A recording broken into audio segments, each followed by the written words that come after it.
It's Mega 104.3, and this weekend you guys got to come out. We're going to have a great time out at CB Live. We got 2 nights of fun, and it's going to be 2 shows Friday, 2 shows Saturday. Yeah. Man, one show Friday. Yeah. 1 show Friday. All right. Well, I'll tell you what, the guy helping me out is, man, you want to see. It's Michael Yo in the house. What's up? Yeah. And speaking about the 1 show on Friday, we got to sell that 1 show out Friday at 8 o'clock because Saturday is going to be a breeze. Man. That's it. Well, it's good to see you, man. You are so happy this morning. Oh, well, you know what? We just announced we're having a baby. No. Me and my wife. Yes, we're having a baby. Wow. Go to my Instagram at Michael Yo. You can check out the announcement. It's so beautiful. It's so beautiful. I'm excited. You're happy now. And right after it happens, you're going to be like tired. You're just going to look tired all the time. Bro. You know what? I will say this. As soon as my wife told me, I got really happy, but then I was like, I'm a POW, prisoner of womb. Because for the next 9 months, anything she needs, I am there. She's already got me running errands. It's crazy. Man, it's going to be tough. Oh, no. You know what's great? We have a son. He's 2.5 years old right now. And now we're bringing another one into the world closer to the end of the year. So I'm excited. I hope it's a girl, so we're done. I told my wife, no more. Wow. No more. Wow, that's something, man. You're staying busy. Going to keep you going. Yeah, I got to keep it going, doing the stand-up, I do radio. Yeah. Going to be on Wendy Williams on Monday. I was going to ask you, man. You've been a kind of a regular with that show for quite some time. Oh, I love Wendy. How's she doing, man? She's great. Let me tell you, last time I went, it's a totally different show after she broke up with her man. Really? Oh, yeah. Everybody's happy. Did the vibe change a little bit? Come 100%. on, man. Really? 100%. And I walked in, and everybody's like, hey, it's like a party now, where before you felt this weight. But was it a weird deal? Did you have to, like, pick team, No, I never. No. Really? No, not at all. Because Wendy made sure that dude was never around us. Oh, okay. He was around the staff, but he wasn't around talent. So I never felt that. Really? And Wendy's always had my back for the last 3-4 years. Yeah. So I'm rolling with Wendy, and I just want her to be happy and win. Yeah. And she's winning. Yeah, she is. She looks like she's having a great time, man. Yeah, and that's what it's about, man. Yeah. Is once you get rid of the toxic things in your life, you're just a happier person. Yeah, definitely. And, you've had such a great career, and you've had a lot of happy times, man. And I was just going to mention to you, being that you worked with the Kardashians for quite some time, you guys did shows together, you did all the deal. Did you ever think to yourself, well, maybe they'll just, like, slide me a mill just because I'm a nice guy? No. Come on, man. Never. You gotta work. You gotta work for everything. And the thing I will say about the Kardashians, people go, oh, they have no talent. There's a talent to get people to buy all your products. Yeah. Because Kylie's almost a billionaire. And to watch your show for 12 years. Yeah. Just think about how many reality shows come and go. Yep. And theirs has been around for 12 years. So when people say they don't have talent, whether it's making up news stories, whether it's always being in the news, they got talent to do it's that. It's a hard gig, man. People don't understand sometimes until they really get involved with that social media thing, how hard it is to get people to follow you. Oh, yeah. How hard it is to be relevant every day. You have to if you're them. It's kind of like radio. I'm a radio dude. I'm still in radio. But a lot of people listening go, oh, radio, anybody can do that. It's like, all right. Try it. I mean, a lot of celebrities have tried to do radio and failed miserably. Yeah. So it's not easy to do. You got to keep the people entertained, and people take that for granted sometimes. Well, I was tripping out. I saw a picture just recently, and it showed all the girls together, and then it had their worth right next to them. Yeah. And so it's, like the 30 mil, 40 mil, for some sisters, but then it hit like Kylie, $900 million. Oh, yeah. And she doubled everybody real quick. And then Rob Kardashian, zero. That's what it showed. Rob Kardashian makes no money. I was thinking when I saw it, when I knew you were coming, I said, I'm going to ask you, because you would think when you hang around people with that kind of money that they go, you need what? You need 10,000 here, take it. No. Hey, everybody. Here's 20. No. I'm not that close to him. I wish I was that close, but no. I also think the more money you make, a lot of people are. Well, you know what? I know some people with a lot of money, and they do say people asking for stuff, but I'm not that dude. Yeah. I would never ask somebody for money, and hopefully they will never ask me for money. There you go. Because I would rather give somebody money than to pay back. Yeah. Because if you pay back, that's where That's where you can fight. Yeah. That's where you get mad. Yeah. If you give them money and they pay you back, great. But you have to have that mindset that you're never going to get that money back. And to stop the fighting between us, I just go, all right, here's $5,000. Yeah. And if you're a good person, you'll pay me back. If not, that I know your character. Now, I got to say this, man. Now, correct me if you think I'm off on this one, but it seems to me, even though your special is entitled Blasian, right? Yeah. With the black Asian thing going, right? Unlike some other comics, you're not confined to just one race. I mean, you're just a funny guy. That's funny. Yeah. No. I if you're thinking thinking like a black comedian or you're just a funny dude. I'm a family. Like my comedy's all about family. Yeah. Like it's family comedy. Yeah. I wouldn't say it's family. Like, look, it talks about me growing up. Like I don't want anybody to go. And that was the thing when I was putting out Blasian. Yeah. Everybody goes, well, will white people watch it because it's Blasian and like that? No. It's not. No politics is in it.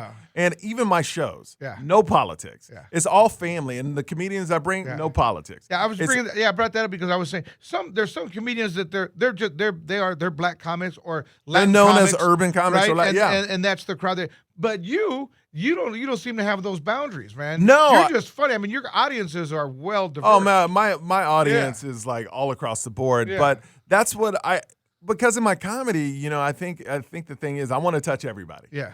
And I think why it identifies with so many different people is because it's about family. Yeah. So it doesn't matter if you're white, black, Latino, Native American, Asian. Everybody's had families. Everybody has had a crazy mom or dad or grandmother or grandfather. So everybody can identify to what I'm talking about. And that's why I think I get all types of people at my shows. Yeah. You definitely do, and that's why I was bringing that up because I was thought some people might hear the Blasian and think, hey, I don't know, but man, I'm telling you, it's just funny across the board. Yeah, thank you. I appreciate it. And that's what I strive for. And my second one's going to be called Blasian 2 after the I Do. So now it'll be so what I want to do is create like a series. Like every special is going to be called Blasian.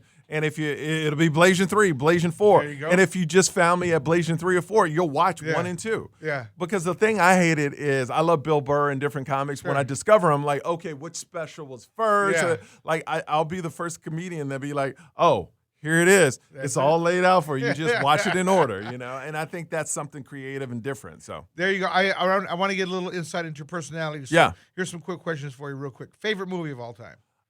Gladiator. Really? Gladiator is one movie, no matter where it is in the movie, I'll stop everything and watch the rest of it. It doesn't matter. If it's on, I will watch it. I love it. It's really weird because, my family, that's a huge one for my family too, but I even think there's some parts that I would think are downtime parts. Yeah. Like, but they're still, I don't know, compelling. Still makes you watch it. I love it. Even when he's walking in the field with his hand on the grass. Yeah. I love when they pick him up. I cry every time when they pick up Russell Crowe. And it just makes you hate Joaquin Phoenix every time you watch every time, which makes him the perfect Joker because you already hate him. All right, favorite love song of all time? Al Green, So in Love with You. So in Love with You, and so is it called So in Love with You? Still in Love. Still in Love with You. Love it. Cool. All right, the jam that makes you just want to get up and dance. Shoot, man, anything by Bruno Mars. I'm the biggest Bruno Mars fan in the world. I love me some. If I could come back as one person, see, but that also tells me like old school because all his stuff is riffed off of old school. Well, new music is horrible. Yeah, it's horrible. So growing up, then when you were like in high school, what was your jam, man? What was you? Oh, it was it was Jodeci. It was Outkast. There you go. It was. I mean, but then on the other side, it was a lot of alternative music because I liked. Really? It was alternative rock at the time. Pearl Jam, Stone Temple Pilots, Bush. I loved hip hop. NWA, Ice Cube, Tupac, Biggie. Wow. But that I like both. All right. Play a musical instrument. I played the drums, but I was horrible. I was always last chair. Oh no! I know it was horrible. Last chair. It was so embarrassing. Man. I was last. At least chair. you were that guy in the marching band, man. That just hit the cymbals. Yeah, they didn't even let me in. I was so bad they didn't even let me in the marching band. That's how bad it was. There you go. And also, when you're growing up, funniest comic that you remember? Eddie Murphy. Eddie Murphy. And I hope he shoots another special. So we'll see. That's great, man. Yeah, That's man. Great. Love Raw and Richard Pryor too. Love Richard Pryor. Really? Yeah. That's cool. So favorite place to visit? I mean, I like Denver, but I don't go out of the country much. But my wife, like, we had the fairy tale engagement. She told me she was pregnant the first time, and we were in Paris. So Paris would be that place. There you go. My wife loves Paris, and I love it too. So yeah, Paris. It's not to love, man. Come on. I know. Everywhere you look in Paris, it looks like a picture. It's insane. It's insane. All right, now the one most Asian trait, right, that you have, is a stereotype. What is it? Oh my God! Come on, man, because we all have that one that we just can't deny. I mean, I eat a lot of rice. I eat a lot of rice.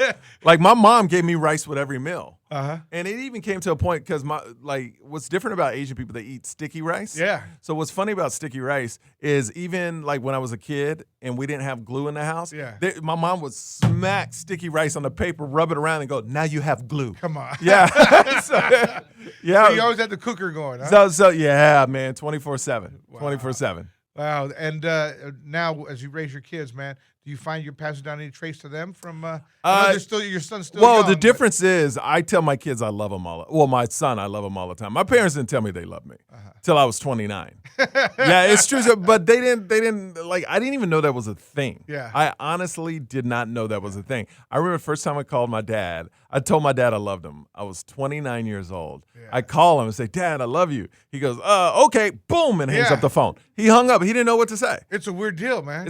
Because my dad, they come from the old school. They're like, well, if I'm feeding you and you have a roof over your head, that's all the love you need. Yeah, it's trippy. I never really heard that a lot growing up, but as my dad's gotten older, right? Yeah. He's gotten older. He's had some heart attacks. He's had some strokes. Yeah. Now, just recently in the last few years, it was the weirdest thing, man. I felt so weird.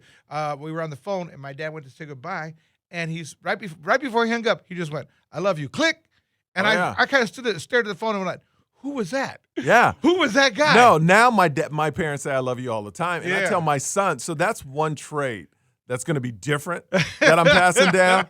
But, the trait, the one thing I wanted that my parents didn't give me too is and they couldn't, but I wanted my son to know both sides of his family. Yeah. I didn't really know my mom's side because they were in Korea. Yeah. So I just knew my dad's side, but both sides of the family are very interactive with our family. So. Well, the thing that's going to be crazy is, and I don't know if it's happening yet with your 2-year-old, but or is he going to be 4 now? He's going to be 2.5. 2.5 is when you see them do something and you go, "Oh no, they got that for me," and it's not good. Oh, yeah.